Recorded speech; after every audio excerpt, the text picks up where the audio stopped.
ዛሬ የማሳያችሁ ሞሪንጋ የሚባለውን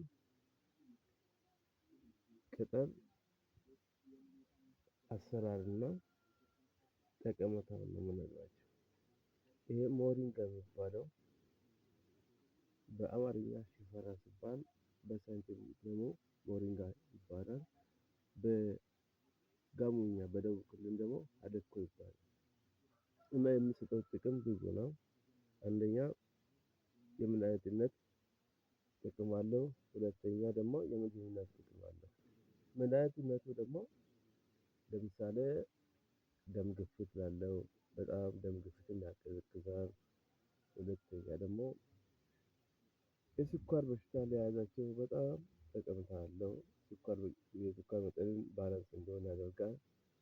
ምግብነት ደግሞ ፕሮቲን ይይዛል። ፕላንት ፕሮቲን በብዛት በውስጡ ስላለው ለጤና ተስማሚ ተመራጭ የሆነውን ፕላንት ፕሮቲን አለውና ተመገቡት። እንዴት እንደሚሰራ ልንገራችሁ። ይሄ ነገር ይሸመጠጣል። በአንድ በአንድ እንደዚህ ተሸምጥጦ ከዛ ይሄ ቅጠሉ ይጣልና ይሄኛው ስቴሙ ይጣልና ቅጠሉ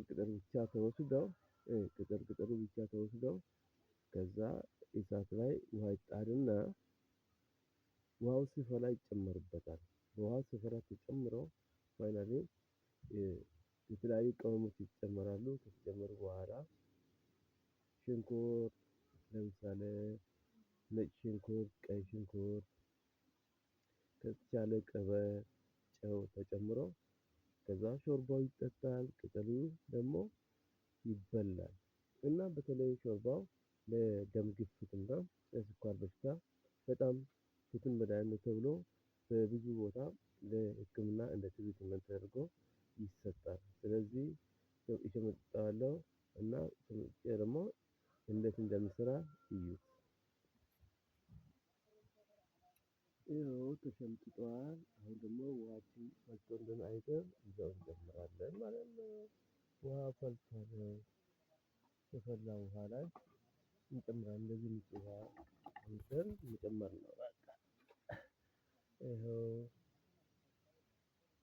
ይኸው እንደዚህ ይጨመራል።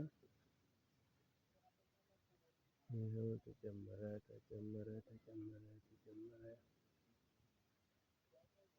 እሺ